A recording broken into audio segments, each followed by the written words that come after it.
देखिए हम लोग अपने सम बेसिक कॉन्सेप्ट वाले चैप्टर में डेंसिटी कैसे निकालते हैं गैसेस की, यहाँ तक हम लोग पढ़ लिए थे।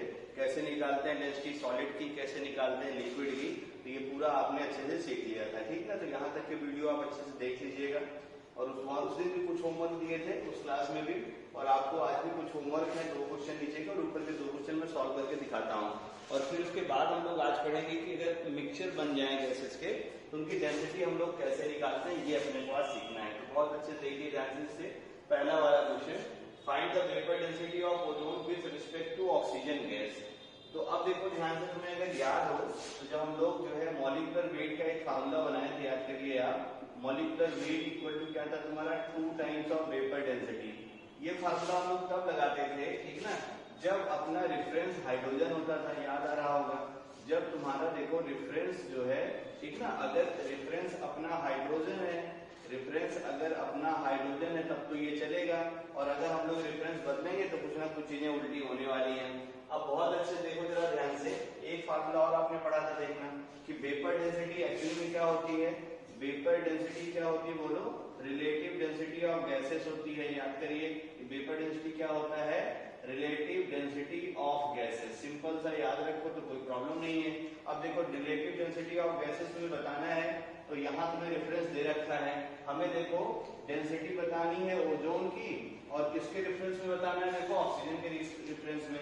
तो डेंसिटी ओजोन डिवाइडेड बाई क्या हो जाएगा, डेंसिटी O2। अब फिर आप देखो फार्मूला बहुत अच्छे जानते हैं, ये फर्स्ट का सोल्यूशन चल रहा है, ठीक ना, यहाँ से। तो ये देखना ध्यान से, ये फार्मूले से पहला का सोल्यूशन।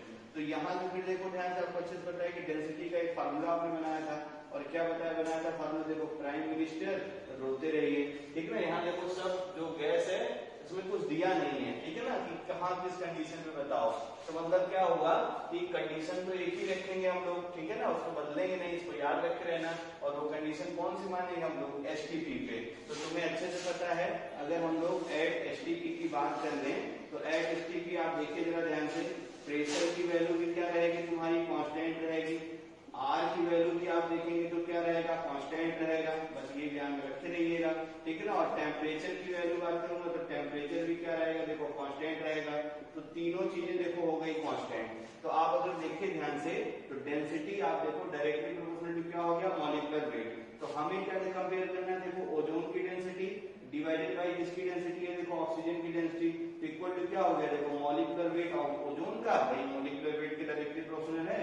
और मॉलिक्यूलर वेट किसका हो गया, देखो ऑक्सीजन का, ठीक है ना। अब इसको सॉल्व कर लो तुम, तो ओजोन का मॉलिक्यूलर वेट कितना हो गया, 48, और ऑक्सीजन का मॉलिक्यूलर वेट कितना हो गया, 32। अब इसको सॉल्व करना आपके लिए बहुत बड़ा काम नहीं है, तो अच्छे से आप इसको सॉल्व करेंगे और आपको आंसर मिल जाएगा, ठीक है ना। तो ये आंसर आप डिवाइड कर लेंगे तो आ जाएगा तुम्हारा 1.5। ऐसे कर ले, देखो 16 3 जा 16 2 जा तो कितना आ गया तुम्हारा 1.5, ठीक है ना।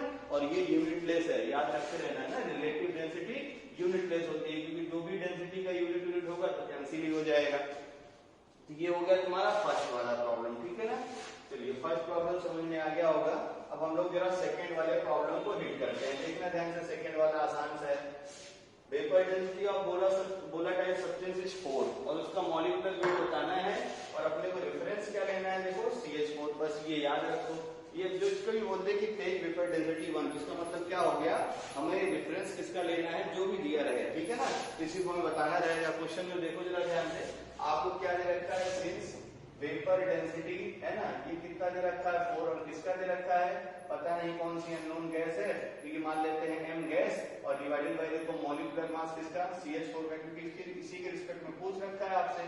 तो आप देखो 4 और अननोन गैस का जो मॉलिक्यूलर मास है तुमसे पूछ रखा है। और वेपर डेंसिटी मॉलिक्यूलर मास देखो CH4 का कितना होता है 16।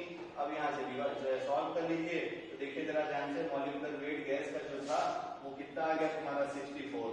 तो सेकंड प्रॉब्लम भी आपको बहुत अच्छे से समझ में आ गई होगी। बाकी दूसरे और तीसरे होमवर्क है, मैंने आंसर लिख दिया है। इसका आंसर 56 है, इसका आंसर 24 है। कमेंट बॉक्स में आप इसका आंसर लिखिएगा, मैच करे तो, अदरवाइज ठीक है ना, नहीं होगा तो अगले क्लास में इसको हम डिस्कस करेंगे, ठीक है। तो आज हम लोग अच्छी चीजें पढ़ लेते हैं। तो अगली चीज देखो जो अपने को पढ़नी है वो है मिक्सचर ऑफ गैसेस, ठीक है ना।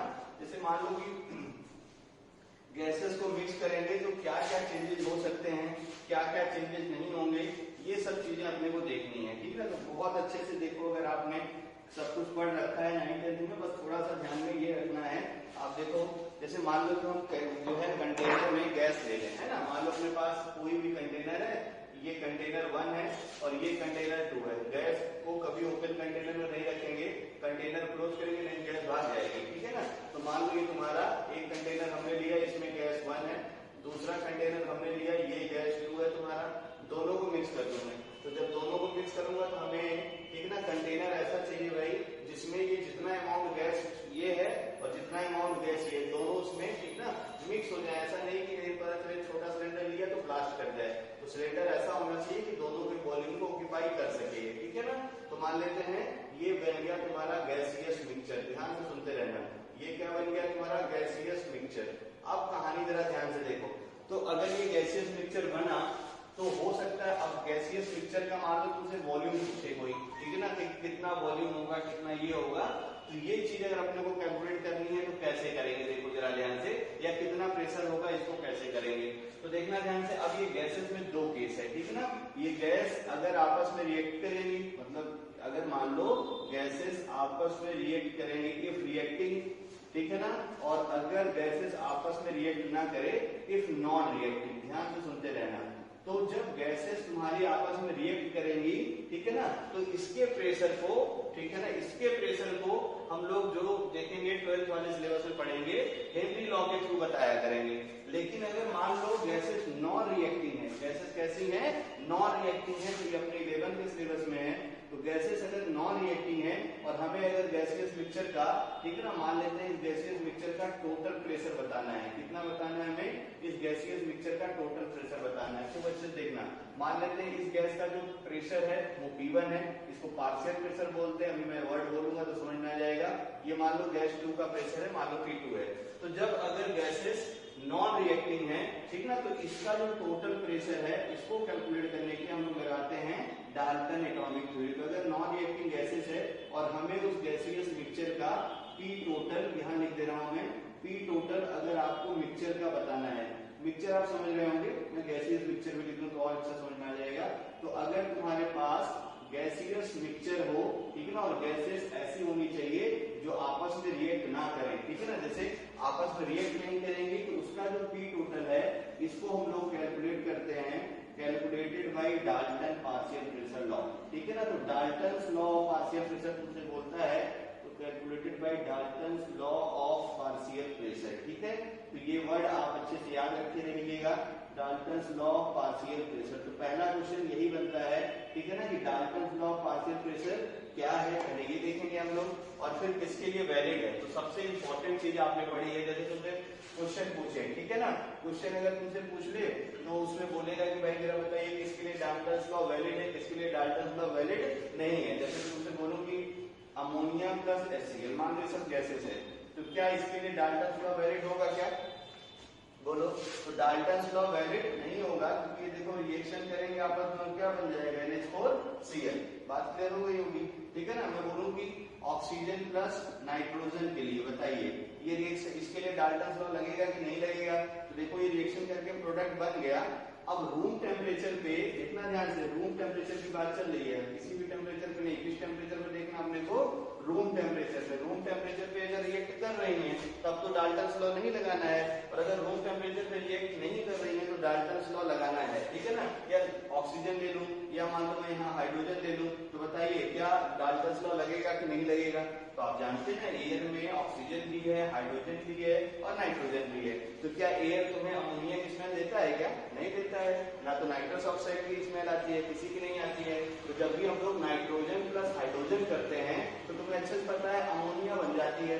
लेकिन क्या ऐसा नेचर में रूम टेम्परेचर पे हो सकता है क्या, रूम टेम्परेचर पे ऐसा नहीं होता है। इसके लिए कुछ स्पेसिफिक कंडीशंस होती हैं, आप याद करें, लिखा था ना हैवर्थ प्रोसेस इनका टेम्परेचर। तो इसके लिए तो डाल्टन लॉ वैलिड है क्योंकि प्रोडक्ट नहीं बनेगा, लेकिन इसके लिए ऊपर वाले के लिए डाल्टन लॉ वैलिड नहीं होने वाला है, ठीक है ना। तो आई होप इतना आपको क्लियर हो गया होगा। तो आपसे पूछे भाई अभी यहाँ जो अपने मतलब इस वाले चैप्टर में सब बेसिक कॉन्सेप्ट वाले चैप्टर में जो गैसियस मिक्सचर अपने को पढ़ना है, मतलब ये जो टॉपिक है मिक्सचर ऑफ गैसेस में जो पढ़ना है वो हमेशा याद रखो, हमें सब कुछ नॉन रिएक्टिंग के लिए पढ़ना है, रिएक्टिंग के लिए अपने को कुछ भी नहीं पढ़ना है, ठीक है ना। तो ये है थोड़ा सा बेसिक जो आपको अच्छे से याद होना चाहिए, ठीक है ना। ना। अब मैं Dalton's law of partial pressure क्या होता है इसकी बात करता हूं, ठीक है ना। तो Dalton's law of partial pressure, ठीक है ना, इसकी बात हम लोग कर लें कि डाल्टन साहब ने क्या क्या बोला है और उसकी कहानी हम लोग यहाँ से बहुत अच्छे से सीखते हैं, ठीक है ना। तो पहला स्टेटमेंट तो देखो तुम्हें मिल ही गया है। पहला स्टेटमेंट तो हम ये है भाई, अगर गैसेस आपस में रिएक्ट ना करें तो total pressure of mixture is sum of the partial pressure of the each individual gases, ठीक है ना। तो पहले याद रखते रहना, Dalton's law of partial pressure किसके लिए वैलिड है?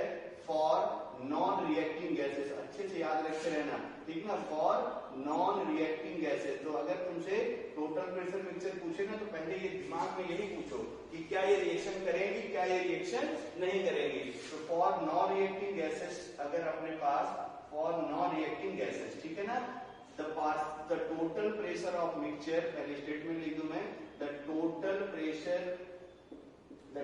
प्रेशर ऑफ गैसियस मिक्सचर जो भी है तुम्हारे पास, the total pressure of gaseous mixture is sum of partial pressure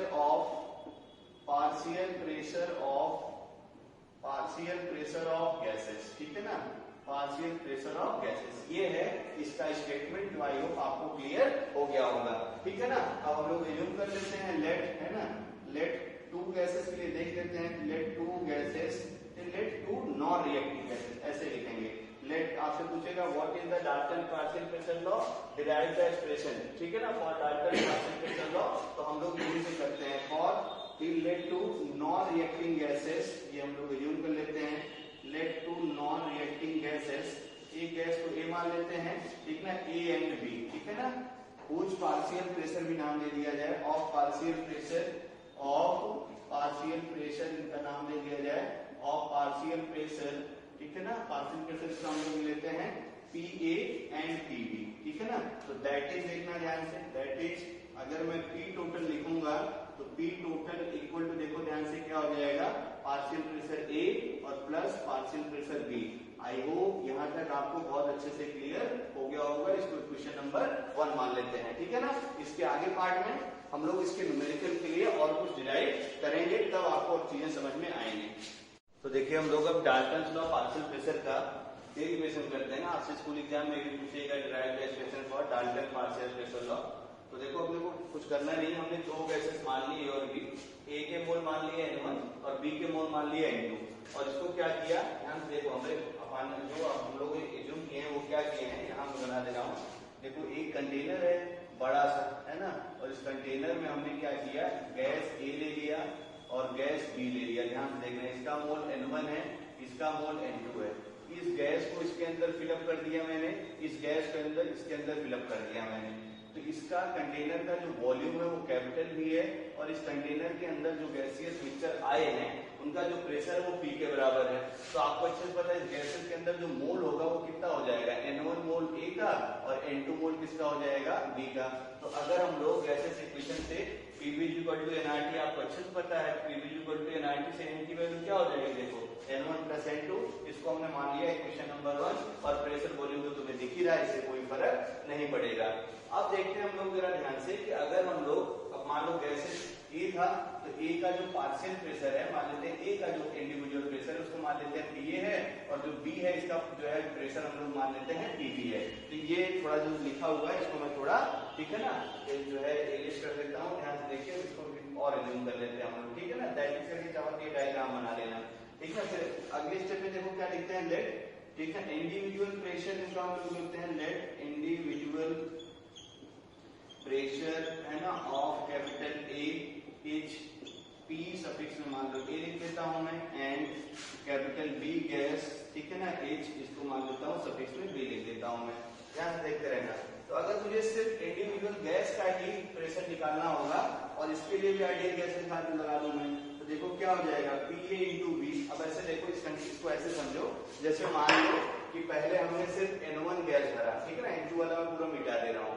अगर मैं पूरा इसके अंदर सिर्फ N1 गैस भरता तो N1 गैस भी क्या करता, आपको अच्छे से पता है, गैसेस जिस भी कंटेनर में जाती हैं उसके मोल वॉल्यूम को ऑक्यूपाई कर लेती हैं। तो इसके अंदर भी देखो गैसेस के मोल रहते हैं तुम्हारे N1, ठीक है ना, गैसेस के मोल कितने होते हैं N1, और टोटल, अब देखो उसमें जो कंटेनर है, ठीक है, उस कंटेनर का वॉल्यूम तो आपने बदला नहीं, वॉल्यूम तो V रहेगा, तो P जो है इसका जो वॉल्यूम है V रहेगा, और प्रेशर आप मान लो थोड़ा कम हो जाएगा या ज्यादा जो भी होना हो, तो ये देखो क्या होगा, बड़ा कंटेनर है, अगर इससे ये बड़ा कंटेनर होगा तो प्रेशर कम हो जाएगा, क्योंकि गैसेस का मॉलिक्यूलर मोशन, ठीक है ना। आप देखो पहले क्या था, गैसेस इतनी दूर में खूब जल्दी कोलिजन हो रहा था, अब यहाँ क्या हुआ कि ढेर सारा स्पेस ऑक्यूपाई कर लिए, तो कोलिजन थोड़े कम हो जाएंगे, यानी प्रेशर थोड़ा कम हो जाएगा, तो उसे हम लोग बाद में भी देखेंगे, टेंशन मत लीजिए। तो मान लीजिए हमने सिर्फ कंटेनर ए में, जो आपका ये वाला कंटेनर था, इसमें केवल गैस ए भरा, जिसके मोल कितने N1, वॉल्यूम तो भी फिक्स ही रहेगा, और प्रेशर कितना हो गया PA। तो अगर हम लोग सिर्फ इस कंडीशन में लगा दें तो PA इंटू V है ना, इक्वल टू देखो क्या हो जाएगा, अब इसके मोल आ जाएंगे N1 इंटू क्या हो जाएगा RT, इसको मान लिया जाए इक्वेशन नंबर 2। ऐसे अब देखो ध्यान से, हम लोग अभी तक A भर रहे थे, अब मान लो मैं B भर दूं, तो B का मोल कितना है देखो N2, ठीक है ना। अब यहाँ जो गैस जाएगी उसका मोल कितना हो जाएगा N2, और जो गैसेस का प्रेशर होगा वो कितना हो जाएगा PV। सिमिलरली, ठीक है ना, इसके बाद हम लोग देखो जैसे A भरे थे वैसे ही हम लोग क्या करते हैं, इसमें अगर B भर दिया जाए तो PB into B equal to क्या हो जाएगा, देखो N2 इंटू RT, ये हो गया क्वेश्चन नंबर 3। आई होप यहाँ तक आपको बहुत अच्छे से क्लियर हो गया होगा, ठीक है ना। अब हम लोग क्या करते हैं भाई, टोटल प्रेशर एक्चुअली में है क्या, जितना प्रेशर मतलब अगर हम इन दोनों को ऐड करते हैं PA प्लस PB निकाल लें, तो यही में टोटल प्रेशर अपने को दे सकता है। तो हम लोग जरा यही काम करते हैं, इस वाले इक्वेशन को और इस वाले इक्वेशन को ऐड कर देते हैं, ठीक है ना। तो ऊपर का थोड़ा मैं इरेज कर देता हूँ, ऐड करते हैं हम लोग इक्वेशन नंबर 1, इक्वेशन नंबर 2 और 3 को, ठीक है ना। देखना भी ध्यान से, कुछ चीजें कॉमन आएंगी और अपने को एक अच्छा सा एक्सप्रेशन मिलने वाला है, ठीक है ना। खूब अच्छे देखो, हम लोग क्या करते हैं, ऐड करते हैं, एडिंग, ठीक है ना, एडिंग 2 एंड 3, 2 और 3 को जरा ऐड कर दो, तो 2 और 3 को अगर ऐड करोगे तो PAB है ना, इधर से क्या हो जाएगा, देखो PB लेफ्ट हैंड साइड से लेफ्ट हैंड साइड जुड़ेगा, और राइट हैंड साइड से राइट हैंड साइड जुड़ेगा, यानी N1 RT, और प्लस इधर से देखो क्या हो गया N2 RT, है ना। R गैस कांस्टेंट है, टेम्परेचर कांस्टेंट ही लिया आपने, तो इसमें कोई चेंज नहीं आने वाला है। यहाँ से अगर तुम वॉल्यूम जो है कॉमन ले लो, तो ये क्या हो जाएगा, देखो PA, और ये क्या हो गया तुम्हारा PB, और वॉल्यूम आपने कॉमन ले लिया, तो ये क्या हो गया देखो N1, ये क्या हो गया N2, और ये क्या हो गया तुम्हारा RT। ध्यान से देखना इस इक्वेशन को, इस वाले इक्वेशन को हम लोग नाम दे देते हैं, ये हो गया इक्वेशन नंबर 4, ठीक है ना। और एक इक्वेशन पहले भी बनाया था आपने, उसमें जरा लिख लीजिए, PV इक्वल टू आपने ये निकाल रखा था N1 प्लस N2, और ये क्या था RT, ये था तुम्हारा इक्वेशन नंबर 1। इसको बोलना नहीं, इसका काम पड़ेगा। अब देखो जरा ध्यान से, हम लोग को मिल गया इक्वेशन नंबर 4, ठीक है, खूब अच्छे से देखो। अब क्या किया जाए, कुछ ऐसा एक्सप्रेशन सोचा जाए ताकि कुछ और अपने को चीजें मिल जाए। बताइए क्या ऐसा कुछ कर दिया जाए कि अपने को कुछ और चीजें समझ में आने लगी, भाई क्या क्या होने वाला है। तो अब देखो अगर हम लोग, ठीक है, इस वाले एक्सप्रेशन को, क्योंकि यहाँ से देखो वॉल्यूम तो कैंसिल हो ही जाएगा, कोई टेंशन है नहीं, तो हम लोग क्या करें, इक्वेशन नंबर 2 को, ठीक है ना, इक्वेशन नंबर 2 को इक्वेशन 1 से जरा डिवाइड करते हैं हम लोग, ठीक है ना। ध्यान से देखना, इसके बाद हम लोग क्या करते हैं, यहाँ लिखता हूं मैं, अब हम लोग ये अप्लाई करते हैं, अप्लाई, ध्यान में रखे रहो, अप्लाई 2 डिवाइडेड बाई 1, 2 को 1 से हम लोग डिवाइड कर देते हैं। तो जब 2 को 1 से आप डिवाइड करोगे तो ये देखो क्या हो जाएगा, 2 कौन सा है PA इंटू V, और लेफ्ट हैंड साइड 1 का कौन सा देखो PB, ठीक है ना, और इक्वल टू देखो ध्यान से, इसका क्या है N1 RT, और इधर से देखो क्या है तुम्हारा N1 प्लस N2, और ये क्या है तुम्हारा देखो RT, VB कैंसिल हो गया। तो यहाँ से देखो जो PA है, ये देखो क्या हो गया N1 divided by N1 plus N2, और इंटू क्या हो गया देखो RT, ठीक है ना। बहुत अच्छे से शायद आपको क्लियर, और RT भी कैंसिल हो जाएगा। आप देखिए जरा ध्यान से, PA डिवाइडेड बाई P भाई RT भी कैंसिल हो गया, तो ये देखो क्या हो गया तुम्हारा PA divided by capital P equal to N1 divided by N2, है ना, N1 प्लस N2। और थोड़ा सॉल्व कर लो, तो ये देखो जो PA की वैल्यू है, ये क्या हो गई N1 डिवाइडेड बाई ये क्या हो गया N1 प्लस N2, और इंटू क्या हो गया देखो तो P, और P आपको अच्छे से पता है P क्या है, टोटल प्रेशर। तो ये जो प्रेशर है, अब देखना ध्यान से, इसको हम लोग बोलते क्या है, आगे हम लोग कंसंट्रेशन टर्म पढ़ेंगे। ये देखो मोल फ्रैक्शन है उस इंडिविजुअल गैस का, मोल फ्रैक्शन है इंडिविजुअल गैस का। मोल फ्रैक्शन कैसे मैं बोल रहा हूँ, थोड़ा सा समझ लीजिए तो समझ में आ जाएगा आपको। जैसे मान लो कंटेनर में तुम्हारे पास गैस थी N1, और तुम्हारे पास कंटेनर में गैस था N2। अब मोल का फ्रैक्शन बताना है, तो मोल फ्रैक्शन को ऐसे काई से लिखते हैं। मुझे मान लो मुझे मोल फ्रैक्शन बताना है गैस 1 का, तो फ्रैक्शन मतलब क्या होता है, पार्ट। याद करो, जैसे बोलूं मैथ्स थोड़ा पढ़ो, आपको मान लो मैं एक चॉकलेट दे दूं और बोलूं कि भाई ये चॉकलेट दो बच्चे खाते हैं 2:3 के रेशियो में, है ना। मान लो 100 ग्राम की चॉकलेट है और मैं बोलूं बताइए ये दोनों चॉकलेट 2:3 रेशियो में खाएंगे, तो एक कितनी चॉकलेट खाएगा। तो कैसे निकालते थे आप मैथ में, 2 डिवाइडेड बाई 2 + 3 ऐसे निकालते थे और इनटू क्या कर देते थे 100। वही काम हमें यहाँ करना है फ्रैक्शन के लिए भी। तो हमारे पास जो गैसेस हैं उनके गैसेस के मोल आपको दे रखे कंटेनर में, N1 है और N2 है। तो अगर मुझे गैस 1 का मोल फ्रैक्शन बताना है तो क्या लिखूंगा मैं, 1 है ना, N1 डिवाइडेड बाई क्या करते हैं N1 + N2। ये मोल फ्रैक्शन किसका हो गया, गैस 1 का। और ऐसे ही अगर इस कंटेनर के अंदर पूछूं मैं मोल फ्रैक्शन ऑफ दूसरा गैस, मोल फ्रैक्शन को ऐसे काई से लिखते हैं ना, x लिखना है स्मॉल, उसकी टांगे थोड़ी खींच देंगे, इसको बोलते हैं काई, इसको हम लोग क्या बोलते हैं CHI काई। तो मोल फ्रैक्शन अगर H2 लिखूंगा तो ये क्या हो जाएगा, N2 डिवाइडेड बाई क्या हो गया, बोलो N1 + N2। तो समझ में आ गया होगा। अब इस टर्म को मैं यहाँ थोड़ा रिप्लेस मारता हूँ। तो गैस जो है अगर देखो ध्यान से, तो गैस अपने पास जो मानी है गैस को क्या माना आपने A, और जो गैस B है उसको आपने क्या माना है B। तो मोल फ्रैक्शन ऑफ गैस से क्या हो जाएगा ये, और मोल फ्रैक्शन ऑफ गैस भी क्या हो जाएगा ये। अब इधर थोड़ा इसको लाके इक्वेट किया जाए तो ये देखो क्या हो गया, partial pressure of A that is है ना इक्वल टू, ये देखो क्या हो जाएगा, मोल fraction of gas A into क्या हो जाएगा P टोटल। P क्या था तुम्हारा, टोटल प्रेशर, ये PA। तो partial pressure of any component, है ना। सिमिलरली अगर मैं जैसे देखो, अगर हम लोग क्या करें, सिमिलरली कुछ चीजें मिटाऊंगा मैं इधर। सिमिलरली अब देखो हम लोग क्या करते हैं, 3 को 1 से डिवाइड कर देते हैं। तो मैं डायरेक्ट लिख देता हूं मैं, अगर हम लोग क्या करें अब 3 को 1 से डिवाइड कर दें, तो 3 को 1 से डिवाइड करोगे तो पार्शियल प्रेशर देखो B मिल जाएगा, partial pressure B divided by total P। ये क्या हो जाएगा देखो N2 divided by N1 + N2। समझ में आ रहा होगा आपको। और ये किसका मोल फ्रैक्शन है, बोलो गैस 2 का।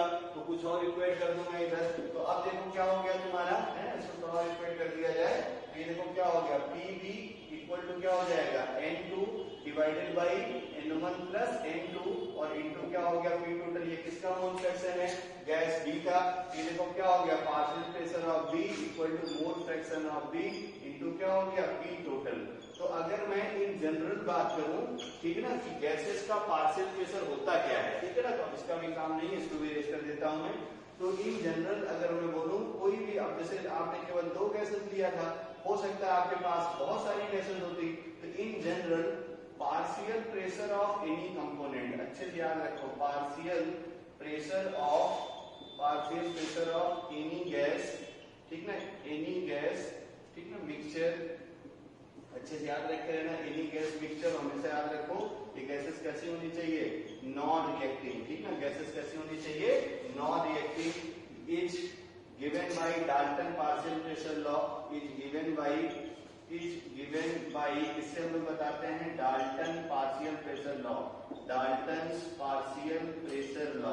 और डाल्टन पार्शियल प्रेशर लॉ क्या होता है आपको बहुत अच्छे से पता है ना, क्या है बोलो, partial pressure of any component, partial pressure of any component is equal to mole fraction of that component multiplied by the total pressure of mixture. तो यानी एनी कंपोनेंट को मैं I से लिख दूं तो क्या हो जाएगा, PI is equal to XI into P total. अच्छे से इस फार्मूले को आप याद रख रहिएगा, partial pressure of any component, है ना, इज इक्वल टू क्या होता है, mole fraction of that component into total pressure. तो आई होप ये आपको बहुत अच्छे से क्लियर हो गया होगा, ठीक है। एक बार वीडियो को रिवाइज करके यहाँ तक का डेरिवेशन जरूर से जरूर आप देख लीजिएगा, ठीक है ना।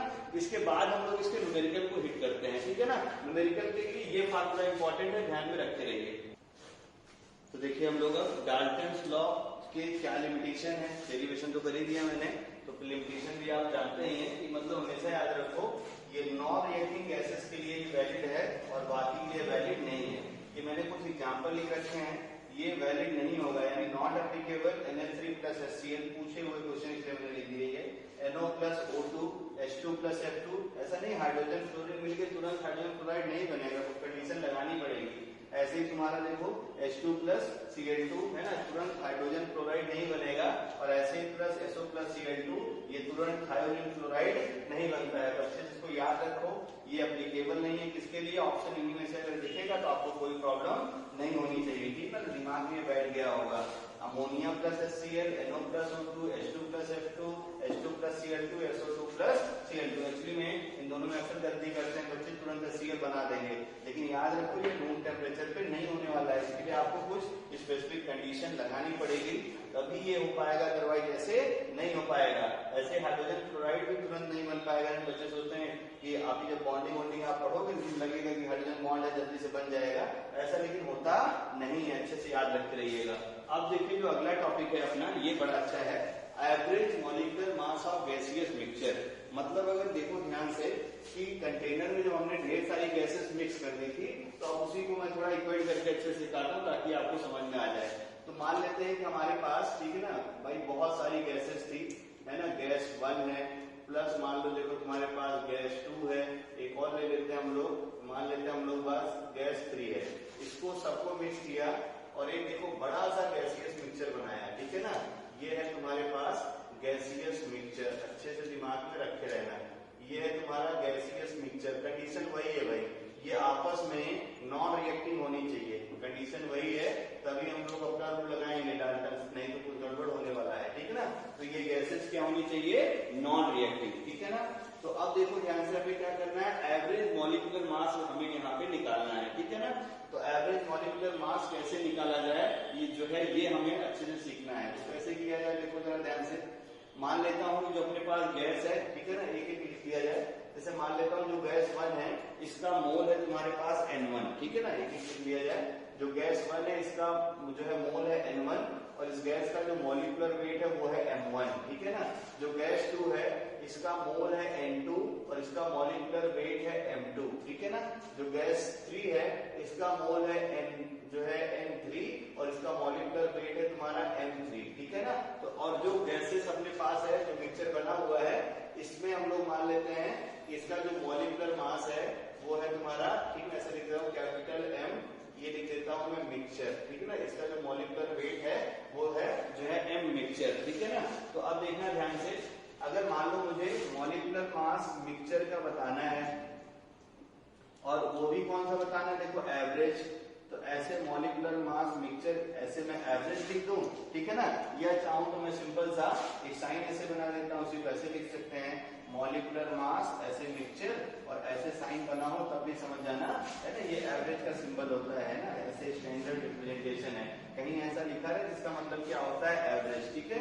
तो हम लोग मॉलिक्यूलर मास मिक्सचर एवरेज ऐसे भी लिख के कभी कभी पूछ लेते हैं। तो अब देखो ध्यान से, हमें क्या करना है, ये जो सब्सटेंस है इसका मुझे एवरेज मॉलिक्यूलर मास बताना है, तो कैसे बताया जाए, ठीक है। तो क्या किया जाए, देखो जरा ध्यान से। अब एक्चुअली में, ठीक है ना, अगर मान लो इस गैस का वेट में मान लेता हूँ W1, खूब अच्छे देखते रहना, और ये वाली जो गैस है इस गैस का वेट में मान लेता हूँ W2, और जो गैस 3 है इसका वेट मान लेता हूँ मैं W3। तो तुम्हें बहुत अच्छे से पता है, अगर मैं मोल लिखूं तो मोल क्या होता है, गिवन वेट, ठीक ना, डिवाइडेड बाय क्या होता है, मोलर मास। तो यानी वेट ऐसे लिख दे रहा हूं मैं, और ये क्या होता है तुम्हारा अच्छे से पता है, मोलर मास। तो अब हम लोग क्या करते हैं, ठीक है, अगर मुझे मॉलिक्यूलर मास मिक्सचर बताना है तो मैं क्या करूं, देखो मिक्सचर का कितना, इस वाले फार्मूले से मिक्सचर का कितना एवरेज वेट है और डिवाइडेड बाय मिक्सचर का कितना मोलर मास एवरेज है, दोनों डिवाइड कर दूंगा, मोल पता चल जाएगा। तो इस चीज को हम लोग यहाँ से निकालते हैं जरा, कि कैसे हम लोग इस चीज को सॉल्व कर रहे हैं, ठीक है ना। तो अब देखो हमारे पास गैस का मोल क्या है, N1, पहले गैस के लिए लगाऊं मैं, तो N1 इक्वल टू क्या हो गया, देखो तुम्हारा बोलो W1 और डिवाइडेड बाई क्या हो गया, M1। ऐसे अगर हम लोग N2 निकाल लें तो N2 देखो क्या हो जाएगा तुम्हारा W2 डिवाइडेड बाई क्या हो जाएगा, M2। ऐसे सिमिलरली अगर हम लोग N3 निकाल लें तो ये क्या हो जाएगा, W3 डिवाइडेड बाई कितना हो गया, M3। क्लियर हो रहा होगा। तो अब हम लोग क्या करें, देखो जरा ध्यान से, अगर मान लो मॉलिक्यूलर वेट का मुझे एवरेज बताना है, ठीक है ना, तो यहाँ से अगर हम लोग एवरेज वेट निकाल लें तो W1 देखो क्या हो जाएगा, N1 इंटू M1, देखते रहना ध्यान से। ऐसे ही अगर मैं W2 निकालूंगा, वेट ऑफ सेकेंड गैस, तो ये क्या हो गया, N2 इंटू क्या हो जाएगा, M2। ऐसे अगर मैं वेट थर्ड गैस का निकालूंगा तो ये क्या हो जाएगा तुम्हारा, बोलो N3 इंटू क्या हो गया तुम्हारा, molecular weight gaseous third mixture का, ठीक है ना। तो अब हम लोग क्या करते हैं, मॉलिक्यूलर मास मिक्सचर का हम लोग निकालते हैं, ठीक है ना। तो मॉलिक्यूलर मास मिक्सचर का अगर हम लोग निकालेंगे, थोड़ा इधर इरेज कर दूं मैं, तो इसी वाले फार्मूले को देखो ध्यान से, हम लोग एज्यूम कर लेते हैं कि जो मॉलिक्यूलर मास मिक्सचर है इसको मैंने यहाँ देखो लिख ही दिया है।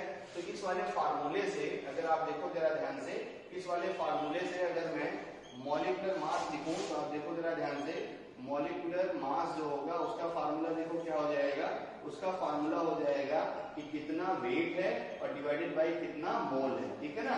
तो दैट इज करके हम लोग यहाँ से अगर मान लो मिक्सचर का लिखना है तो मॉलिक्यूलर मास यहाँ क्या लिख दूंगा मैं, देखो मिक्सचर, और यहाँ क्या लिख दूंगा मैं, वेट ऑफ क्या लिखूंगा मैं, मिक्सचर, और ये क्या लिखूंगा बोलो, मोल किसका, मिक्सचर का। बस ये फार्मूला अच्छे से याद रखे रहिएगा, ठीक है ना। तो ये यानी हमें अगर मिलेगा तो आप देखो जरा ध्यान से, अगर मुझे अब मोलर मास बताना है, ठीक है, मोलर मास मिक्सचर का, ठीक है ना, और ये एवरेज ही है, टेंशन मत लीजिए, मोलर मास ऑफ मिक्सचर अगर मुझे बताना है, ठीक है ना, तो अब देखिए, या और इसी को मैं बोलूंगा, ये देखो मोलिकुलर मास, ठीक है ना, और कौन सा है देखो एवरेज, ठीक ना, और इसी को बोलेगा एवरेज मोलिकुलर मास, सब एक ही है, एवरेज मोलर मास या मोलिकुलर मास ऑफ गैसेस सब एक ही है, average molecular molar mass of gaseous mixture, ठीक ना, और गैसियस मिक्सचर जो भी आपसे पूछे ये सब एक ही चीज है। तो अब देखो कैसे निकलेगा ये मिक्सचर का गैसियस, ठीक है ना। तो बताइए सबका फॉर्मूला क्या हो जाएगा, वेट ऑफ द मिक्सचर। तो अब देखो वेट अगर मैं बोलूंगा तो वेट किसका किसका, गैस 1 का, प्लस वेट किसका किसका, गैस 2 का, प्लस वेट किसका, गैस 3 का, प्लस सो ऑन, ऐसे कुछ भी हो सकता है, और डिवाइडेड बाय देखो क्या फॉर्मूले में है आपका, टोटल मोल। तो टोटल मोल मतलब क्या हो गया, गैस 1 का मोल प्लस गैस 2 का मोल प्लस गैस 3 का मोल प्लस सो ऑन, ठीक है ना। तो आई होप यहाँ तक आपको बहुत अच्छे से क्लियर हो गया होगा। तो अब मैं सिंपल से लिखता हूँ, मोलर मास जो मिक्सचर का होता है उसका जो एवरेज है, आप देखो फार्मूले से क्या मिल गया, N1 M1, ठीक है ना, प्लस क्या हो गया देखो N2 M2, प्लस क्या हो गया बोलो N3 M3, ठीक है ना, N3 M3, ठीक है ना, और पूरे का डिवीजन देखो ध्यान से, तो क्या हो गया N1 प्लस N2 और प्लस क्या हो गया N3, 3 गैसेस हैं, तो ये फार्मूला, और बाकी बहुत सारी गैसेस हैं तो सब में सो ऑन का साइन लगा दो, कोई दिक्कत नहीं है। अब अगर इसको मान लो, ठीक है ना, मैथमेटिकल मतलब समेशन रिप्रेजेंटेशन करूं, है ना, कभी कभी ऐसे ही पूछ सकता है नीट के पेपर में। तो मॉलिक्यूलर मास अगर तुमसे मिक्सचर का पूछे कि मिक्सचर का मॉलिक्यूलर मास एवरेज कितना होगा, तो आपको अच्छे से पता है, सिग्मा लगा देते हैं आपको, है ना, और sigma i varying from 1 to n, और किसका इसका मल्टीप्लीकेशन है, मोल और उसके ही मॉलिक्यूलर वेट का, यानी NiMi, और पूरे का डिवीजन देखो क्या हो जाएगा, सिग्मा यहाँ लगा दिया जाए, I is equal to 1 to n, और मोल क्या हो जाएगा देखो I, मतलब I की वैल्यू 1 to n तक चली जाएगी। समझदार होंगे आप, सिग्मा रिप्रेजेंटेशन आपको धीरे धीरे समझ में आ जाएगा, टेंशन मत लीजिएगा। तो सिग्मा कैसे लिखा हमने, देखो प्रोडक्ट का एडिशन है, तो प्रोडक्ट किसका किसका है, N1 और M1 का, मतलब मोल और मोलर मास का, तो मोल 1 और मोलर मास 1, ठीक है ना, I value from 1 to n, I की वैल्यू 1 2 3 4 रखते जाइए, सब कुछ आपको ये फार्मूला मिल जाएगा। तो आई होप ये भी आपको बहुत अच्छे से क्लियर हो गया होगा। इसके अगले पार्ट में इसका न्यूमेरिकल देखते हैं हम लोग। तो देखो इसके क्वांटिटेटिव सेक्शन में हम लोग फिर और देखते हैं, है ना। तो अब हमें मिक्सचर का देखो, आपको मैंने एवरेज मॉलिक्यूलर मास बता दिया, अब गैसियस मिक्सचर की एब्सोल्यूट डेंसिटी और गैसियस मिक्सचर का वेपर डेंसिटी। वेपर डेंसिटी तो समझिए ना, गैसियस मिक्सचर की रिलेटिव डेंसिटी, हम लोग क्या बोल देंगे, vapour density of gaseous mixture. ये दो टॉपिक और हम लोग कर लेते हैं, और एक न्यूमेरिकल भी है, ठीक ना, ये न्यूमेरिकल है आपका होमवर्क, घर पे ट्राई करिएगा, फिर हम लोग देखेंगे अगले क्लास में, या हो सकता है सॉल्व भी कर दिया जाए। चलिए देखिए ध्यान से, तेजी से पढ़िए। एब्सोल्यूट डेंसिटी ऑफ मिक्सचर, तुम्हें देखो डेंसिटी का फार्मूला पता है, डेंसिटी इज इक्वल टू, याद करिए, प्राइम मिनिस्टर रोकते रहिए, ये फार्मूला था तुम्हारे पास। तो अगर मुझे डेंसिटी बताना है गैसियस मिक्सचर का, तो यहाँ लिख लूं मैं डेंसिटी किसका, मिक्सचर का। तो ये देखो ध्यान से क्या हो जाएगा, अब P यानी क्या हो गया, गैसियस मिक्सचर का टोटल प्रेशर, याद करिए, ठीक है ना, और जो M है ये क्या हो गया, एवरेज मॉलिक्यूलर मास किसका हो गया, देखो मिक्सचर का, अभी आपने सीखा कैसे निकालते हैं। और R और T तो आप जान ही रहे हैं, R है गैस कांस्टेंट और T क्या है, किस कंडीशन पे आपका वो कंटेनर रखा हुआ है। तो डेंसिटी ऑफ मिक्सचर ये हो गया तुम्हारे पास, ठीक है ना। तो डेंसिटी ऑफ मिक्सचर का फार्मूला क्या हो गया, P टोटल ऑफ जो है mixture into molar average molecular mass of mixture divided by R into क्या हो गया तुम्हारे पास T, ठीक है ना। तो अब यहाँ से कोई दिक्कत तो है नहीं, सब कुछ आप आराम से सॉल्व कर सकते हैं। मैं पूछूंगी मॉलिक्यूलर मास मिक्सचर बताओ कितना है, तो देखो मॉलिक्यूलर मास मिक्सचर का पहले P टोटल का एक फार्मूला और लिख दिया जाए, यहाँ से कभी भी पूछता है। तो अगर आपसे P टोटल डेंसिटी दे दे मिक्सचर का, उसके बाद पूछे तो पी टोटल अगर यहाँ से पूछेगा तो ये क्या हो जाएगा, देखो डेंसिटी किसका, मिक्सचर का, ठीक है ना, डिवाइडेड बाय देखो क्या हो जाएगा, क्रॉस मल्टीप्लिकेशन होगा और इधर से मॉलिक्यूलर मास मिक्सचर से हम लोग क्या करेंगे, डिवाइड कर देंगे। कहीं ये क्वेश्चन आया हुआ कभी से, P total of the mixture, density mixture given है तुम्हें, और ये क्या हो गया देखो आर इंटू टी, तो ये फार्मूला ये भी हो गया तुम्हारे पास, बात क्लियर हो रही होगी। अब वेयर मॉलिक्यूलर मास मिक्सचर जो है ये देख लिया जाए है ना, वेयर आपको अच्छे से पता है मॉलिक्यूलर मास मिक्सचर का फार्मूला, चलो एक बार सब लोग याद हो जाएगा, क्या था, N1W1 प्लस क्या था बोलो N2W2 प्लस क्या था तुम्हारा N3W3 डिवाइडेड बाय क्या था total mole N1 plus N2 plus क्या हो गया N3। आई होप ये भी फार्मूला आपको बहुत अच्छे से समझ में आया। ये क्वेश्चन अभी ट्रेंड में है, ठीक है ना, तो इसलिए अभी इंपॉर्टेंट है, मतलब रिसेंटली आप देखेंगे तो अक्सर ये जेईई और नीट में क्वेश्चन आ रहे हैं इस तरह से, ठीक है ना। फिर हम लोग देखते हैं अगला जो टॉपिक है वो है तुम्हारा vapour density of mixture. Simple सा भाई, वेपर डेंसिटी ऑफ मिक्सचर मतलब relative density of gaseous mixture हम लोग बताएंगे, ठीक है ना। तो आपको अच्छे से पता है, आपको वेपर डेंसिटी अगर देखे ध्यान से या मॉलिक्यूलर मास अगर देखो ध्यान से, मॉलिक्यूलर मास तुमने एवरेज निकाल लिया है मिक्सचर का, तो इक्वल टू देखो क्या हो जाएगा 2 टाइम्स ऑफ वेपर डेंसिटी होगी, किसकी होगी देखो मिक्सचर की। तो अगर तुमसे मिक्सचर का मॉलिक्यूलर वेट पता चल जाएगा तो वेपर डेंसिटी मिक्सचर का भी फार्मूला तुम्हें भी पता चल गया। तो वेपर डेंसिटी ऑफ मिक्सचर बोलो क्या हो जाएगा, मॉलिक्यूलर मास एवरेज मिक्सचर का कितना है, ठीक है ना, और डिवाइडेड बाय क्या हो जाएगा 2। ये फार्मूला तब लगाएंगे जब रेफरेंस क्या है हाइड्रोजन, ठीक है ना, और अगर रेफरेंस बदलेगा तो बस यही चीजें बदल दीजिएगा, आपको चीजें मिल जाएंगी, ठीक है ना। अब जैसे ये वाला क्वेश्चन भी कर ही दूं मैं, है ना, बहुत टाइम अपने पास। अच्छे से देखो question, find the percentage by mole of NO2 in a mixture of, है ना, NO दो गैसेस है तुम्हारे पास, मिक्सचर देखो ध्यान से, मिक्सचर अपने को ये दोनों दे रखे हैं और हैविंग एवरेज मोलर मास 34, ठीक है ना। बस इतने से अपना काम बन गया। देखो मैं इसको थोड़ा इरेज कर देता हूँ तो और से समझ में आएगा। कंटेनर बनाओ, जब भी इस टाइप का क्वेश्चन आए, ठीक है ना, ये आया हुआ क्वेश्चन है नीट में, रिसेंटली शायद आया था ये देखो आपके पास क्या है और मेंस में भी आया है, तो ये याद रखो।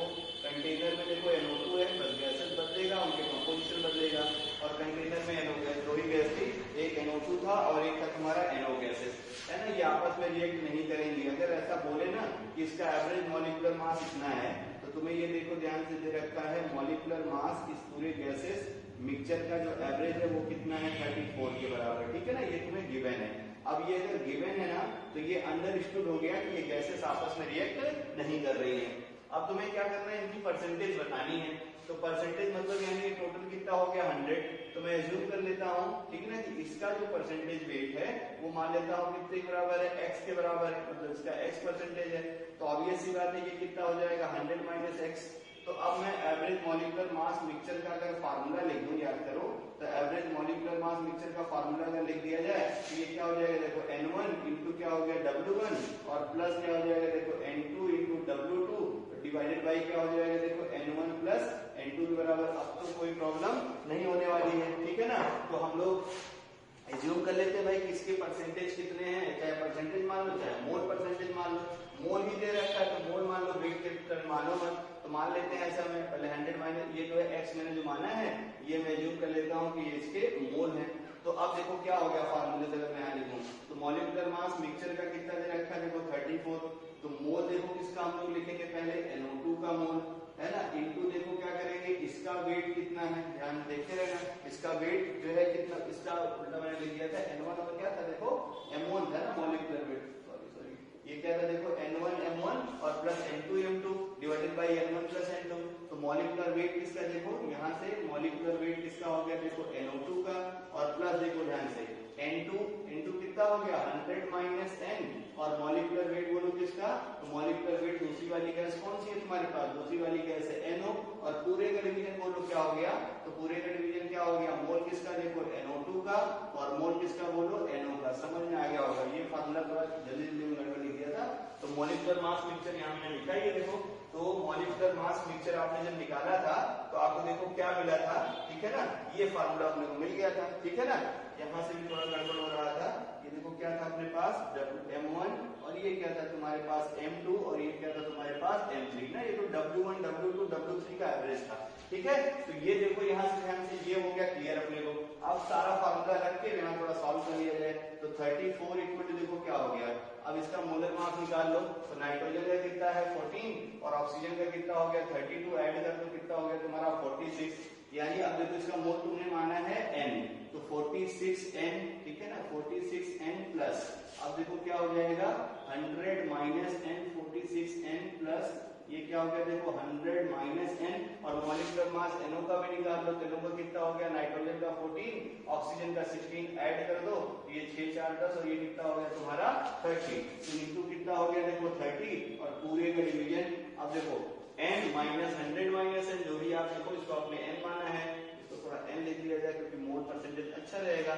तो ये देखो क्या हो गया तुम्हारा 100 के बराबर, दोनों जोड़ दो कितना हो गया 100 के बराबर, सॉल्व कर लोगे n की वैल्यू मिल जाएगी, n मिल गया जिसकी परसेंटेज और उसमें घटा दोगे तो उसकी परसेंटेज, तो ये आ जाएगा n आ जाएगा तुम्हारा, ठीक ना, मतलब NO2 की परसेंटेज आ जाएगी 25%, ठीक है ना, यानी n ये परसेंटेज किसका है देखो NO2 का परसेंटेज है, और जो है परसेंटेज जो NO का है वो कितना हो जाएगा 75%। तो आई होप ये प्रॉब्लम बहुत अच्छे से क्लियर हो गया होगा। तो यहाँ तक के लेक्चर को अच्छे से देखिए, वीडियो को अच्छे से रिवाइंड कर करके और होमवर्क बनाते रहिए। Thank you.